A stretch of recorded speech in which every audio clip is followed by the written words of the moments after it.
بسم اللہ الرحمن الرحیم۔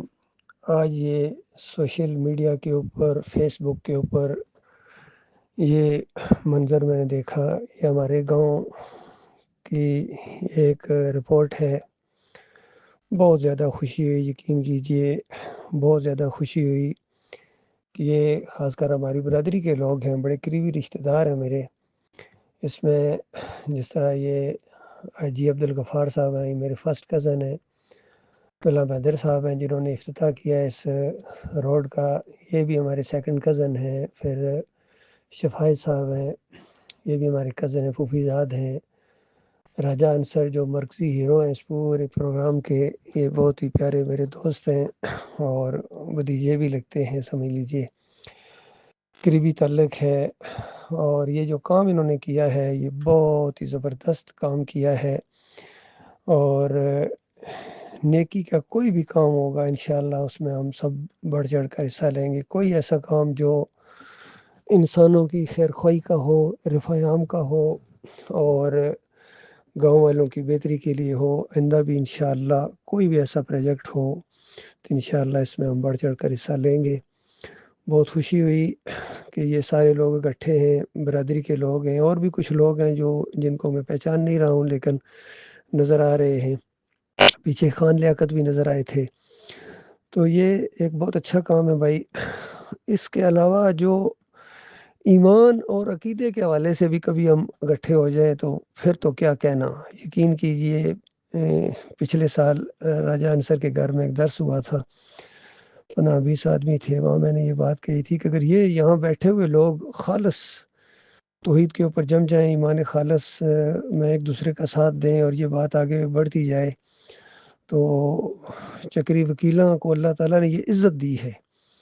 چکری وکیلاں کو اللہ تعالیٰ نے یہ عزت دی ہے کہ اس گاؤں کے اندر سے توحید کی آواز اٹھی ہے، ایمان خالص کی آواز اٹھی ہے، جہاں صدیوں سے ہمارے آباء و اجداد بھی اسی علاقے میں رہتے تھے، اور ہم نے اس ماحول کے اندر آنکھیں کھولی ہیں۔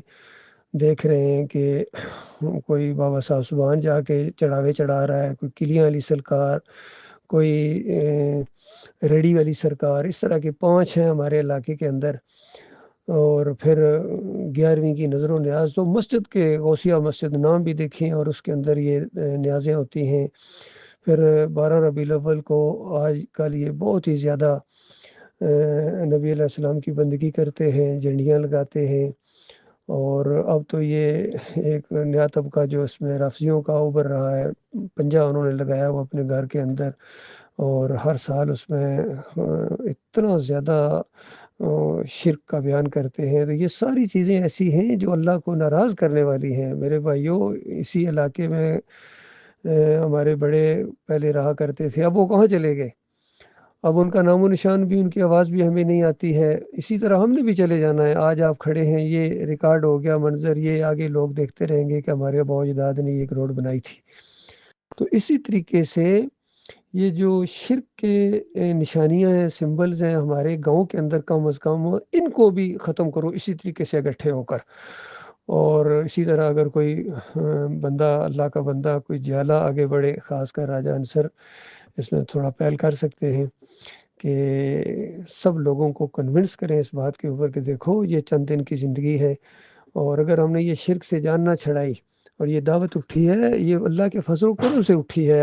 اس علاقے کے اندر اس جگہ کو اللہ نے مرکز بنایا ہے، اور پھر یہاں مسجد توحید مسجد کے نام سے یہاں ایک مسجد قائم ہو گئی ہے۔ نہ ہم کسی سے چندہ لیتے ہیں، نہ کسی سے ووٹ لینے کا کوئی وہ ہے، سوال نہیں ہے، ووٹ اور نوٹ کا معاملہ نہیں ہے، بلکہ خالص توحید کا معاملہ ہے۔ کتنے عرصے سے، 40 سال اب تو ہو گئے ہیں۔ تو یہ ایک حقیقی بات ہے، یقین کریں جو لوگ بھی اس دعوت کا ساتھ دیے بغیر یا اس کو مانے بغیر مر گئے ہیں، اس سے پہلے جو مر گئے وہ تو گئے، اور جن کے زندگی میں یہ دعوت اٹھی اور انہوں نے نہیں مانا وہ بہت زیادہ پچھتا رہے ہوں گے۔ یقین کیجئے وہ کوس رہے ہوں گے، لانتیں بھیج رہے ہوں گے ان مولویوں کے اوپر، ان پیروں کے اوپر، جنہوں نے ایمان خالص کی طرف ان کو نہیں آنے دیا ہے، اور اسی شرک کے اندر وہ مر گئے، وہ گئے، ان کا اب کوئی تلافی کا موقع نہیں ہے قیامت تک۔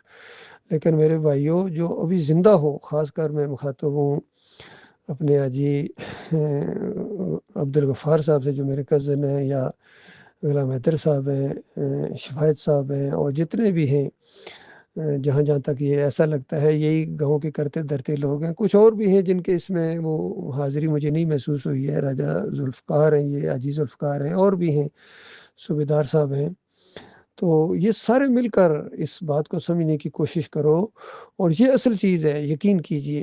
باقی یقین کرو، آپ لوگوں سے بڑے بڑے لوگ آئے یہاں، بڑے بڑے پروجیکٹ، بڑے بڑے ڈیم بنائے انہوں نے، کسی نے پل بنائے، افتتاح کیے، جی ٹی روڈز کے افتتاح ہوئے، موٹر وے کے افتتاح ہوئے، بڑے بڑے کام انہوں نے کیے، لیکن ایمان خالص کا کام انہوں نے نہیں کیا ہے، تو آج کہاں چلے گئے؟ یہ ساری چیزیں دنیا کی حد تک ہیں، یہیں رہ جائیں گی، لیکن آخرت میں جو آپ کو وہاں سکون ملے گا، ایمان خالص کی وجہ سے ملے گا۔ جنت الفردوس اور جنتیں جو اللہ تعالیٰ نے اپنے مومن بندوں کے لیے تیار کر کے رکھی ہیں، وہ ایمان خالص کے ساتھ مشروط ہیں۔ جتنے مرضی نیک کام کرو، اگر ایمان کے اندر شرک ہے، اگر یا علی مدد پکارتے ہو، یا رسول مدد پکارتے ہو، بے حق فلاں صدقے کے ساتھ، وسیلے کے ساتھ دعائیں مانگتے ہو، پھر اس جمہوریت کا جو سسٹم ہے مشرکانہ، اس کے اندر بھی حصہ لیتے ہو، جس طرح اسی بیان کے آخر میں کسی نے جہاں دعائیں مانگی اور کسی نے کہا کہ پاکستان زندہ باد، تو ایک کوئی بولا کہ عمران خان زندہ باد۔ اندازہ لگائیے کتنا جہالت کا ثبوت دیا اس آدمی نے، کیونکہ اس پورے پروجیکٹ کے اندر تو عمران خان کا کوئی بال برابر بھی دخل نہیں ہے، اور ویسے بھی ان کی زندہ باد کے نعرے کبھی بھی زندہ باد، جو چند دنوں بعد مرنے والے ہیں وہ کیسے زندہ باد ہو سکتے ہیں؟ زندہ رہے گا ایک اللہ کا نام، اور زندہ رہے گی یہ توحید کی دعوت، اور زندہ رہیں گے وہ لوگ جو اس راستے میں اپنی جان دے دیں، جو شہید ہوتے ہیں۔ تو ایسوں کو اللہ تعالیٰ اسی وقت جنت الفردوس کے اندر لے جاتا ہے، جو ایمان کے راستے میں جو ان کی جانیں چلی جائیں، ایمان کی خاطر ان کی جانیں چلی جائیں، تو یہ زندہ رہتے ہیں۔ اللہ تعالیٰ غور و فکر کرنے کی توفیق عطا فرمائے۔ میں انشاءاللہ ایک اور بیان بھی اس کے اوپر اپلوڈ کروں گا۔ بہت خوشی ہوئی اس معاملے میں مجھے۔